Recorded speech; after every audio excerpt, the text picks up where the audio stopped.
What's going on, Jerome? It's a beautiful day for another 7-round Vikings mock draft. So, as we always want to do, free agency becomes before the draft. And it's important to sort of lay out the parameters because even though we are on team BPA, a lot of teams don't do that. And you do draft for need, and free agency will certainly change some needs. Now, number one, the Vikings trade for Myles Garrett. So in our scenario, just some 10,000 foot roster moves here. So the Vikings re-signed Byron Murphy Jr., Cam Beasley, as well as Jones and Akers in the running back room.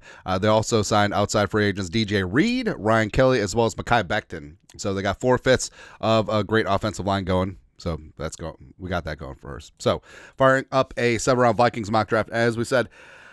We're gonna change things up. Mainly just to get introduced to a bunch of different names that could be available at different stratas when the Vikings are selecting. So let's fire this thing up and go. Feeling good today. Well, feel good every day. You know what I mean? All right, so let's see here. Up at the top, Cam, Travis Hunter, Abdul Carter. Oh, the Giants, so they pass on Shador. They go Abdul Carter. Tet goes to the Patriots. Mason Graham. Shador finds his way to the Raiders. I kind of like that. Where I don't think it's a lock that there's going to be 2 quarterbacks in the top 5. I think it's likely, but it's not a lock. Shador falls to 6. Will Johnson, Pierce, Campbell, Green, Jetty goes 12 to the 12 to the Cowboys.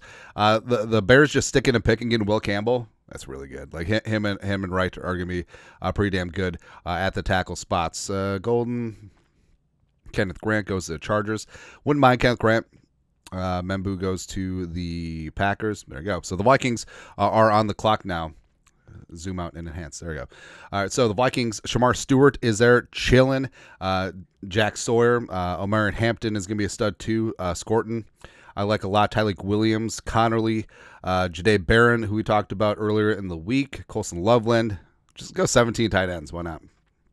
There you go. But, of course, the man of the hour is going to be Gray Zabel, right? So the pride of NDSU, I understand, small school guy, left tackle last year for the Bison, even though he's played multiple spots, kicking inside in all likelihood at the National Football League level. But he showed up and showed out at the Senior Bowl and looked really damn good. 6'6", 310, a 90.4 PFF grade. Center might be his best spot down the line. But in our scenario, we did sign Ryan Kelly. Also got Mekhi Becton at right guard. So Zabel at left guard is going to make a ton of sense here for the Vikings. And eventually, once Kelly retires, you could kick Zabel inside at center. So that's going to be suturing up the Vikings offensive line. I kind of liked how things turned out. Well, I kind of have to like it because it's my mock draft. Next. All right, so Vikings up again at 97. So R.J. Howard is a guy that we've drafted a ton. And I have a lot of love for. I think he's going to be fantastic. David Walker's a riser as well. Giddens, we've talked about Pegus. Pegus going to be fun, man. All right, but like I said, we are going to spread things out a little bit. And you do have Jordan Phillips, coming in at Maryland, formerly at Tennessee, where he's kind of a sawed-off nose tackle, right? He's 6'1", he's 320, and even though that he actually had 0 collegiate sacks. That is a concern, but he's great at 2-gap and great against the run. Former high-level wrestler, plays at leverage and just wins on the inside. There's a lot of comps with him and Aleem McNeil, the real deal with Aleem McNeil, who I love coming out of NC State, converted running back, and then he played his way through his rookie deal, got a massive extension with the Lions, and he's a damn good player. And Phillips is one of those defensive linemen where if and when he lands in the right spot in the National Football League, he could really develop and grow and show. And I think Phillips here with the Vikings not only checks the box against the run, but also I think does have the upside to be able to collapse the pocket a little bit. Maybe he'll never be a high-end sack production guy, which obviously everyone's looking for, but someone who can just completely get stalemates up front as well as push the pocket on passing downs. We'll definitely take that. So Jordan Phillips. In the 3rd round, you are a Minnesota Viking. So 2 picks in the 5th, 139 and 161. So here, Quinn Ewers just there chilling. No. Bauman is going to be fantastic. Hudson is going to be really interesting. UCF has some dudes, man. I love it. Etienne, Shamar Turner, we frequently draft in the 5th round here. McCord, RJ Oben at the spot. CJ West is going to be super interesting in Indiana, but we already did get Jordan Phillips. But Khalil Mullings. So this is a very deep running back class, and it really is what kind of a flavor of a running back do you want. And Mullings is interesting, man. So he's 6'1", 236, converted linebacker at Michigan, former teammates with J.J. McCarthy. So, of course, want to get that going. And he is pure power. He's a power back. He's a Braylon Allen type running back. It doesn't bring much in terms of receiver, but that's something that could be worked on. He can run in man and gap, and he had a great senior season at Michigan, 948 yards on the ground, 12 touchdowns, 5.1 yards per carry, and like we said, at 236, like he will certainly bring the wood. And in our scenario, we did re-sign Aaron Jones. He won't be RB1. But his leadership is there. Using him sparingly makes sense. I really like Cam Akers, and he proved that he is healthy. He's a true 3-down back.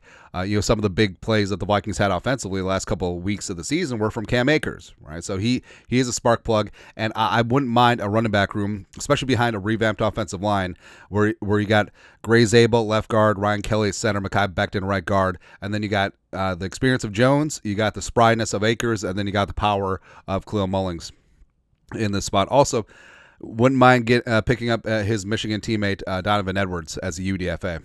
Would be kind of nice.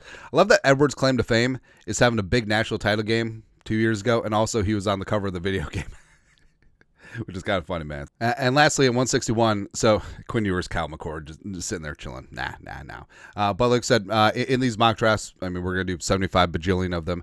So it's good to see different perspectives on players that may not be at the top of the PFF draft board, but every team, everyone's draft board is certainly different. And want to look at one of my guys that is even on the first page, but defensive interior, we're going to go with Ty Robinson out of Nebraska. Now, is 161 a little bit too high for Ty Robinson? It's possible. Like, he definitely has some drawbacks as a sixth-year senior. Went full Evan Eschmeyer on the bit, but did have a breakout season 2024, 42 pressures, 7 sacks, plays all along the defensive line, 6'6", long limbs. I think right away I could step in as a starting 5-tech, and also someone who can push the pocket, kick inside even further on passing downs. And he's just someone where it's going to be a platoon-type player where you can get after with the pass rush, and I think that he certainly could find himself a role here with the Vikings. So even though it seems a little bit high at this point in time, I think he's going to test great. Drawbacks are, 1 year production always raises an eyebrow. A little bit older raises an eyebrow, but Ty Robinson, it's got that grown ass man strength. So let's bring that on. So overall, I ain't mad at how things turned out. So recapping our scenario, re-signed Murph, also Cam Beasley, Jones and Akers in the backfield, and he brought in DJ Reed, Ryan Kelly, Mekhi Becton. And then draft-wise, Gray Zabel, starting left guard, eventual starting center, and then 2 along the defensive line, Jordan Phillips, got the true blue run stuffer as well as someone who can compress the pocket. Then Ty Robinson, I know we got to effort, don't care. I do not care. I think Ty Robinson is going to be a disruptive force at this next level and a guy who can step in day one, since, the whole thing about, hey, drafting a 24-year-old versus a 21-year-old is that developmentally they're going to be a lot further along. And physical peak, generally age 25 to 27, Robinson is already there. He's already there. And given his positional versatility, can certainly contribute for the Vikings immediately. And then Khalil Mullings, I like that a lot. As a power back, 3rd and short, 4th and short, red zone, just give him the rock. And we're going to run power. We're going to run power up everyone's ass with Zabel, Ryan Kelly, Mekhi Becton. Woo, we are so back, baby. Anyways, that is it. Vikings 7-round mock draft. You guys are the best to do. Skol, production value.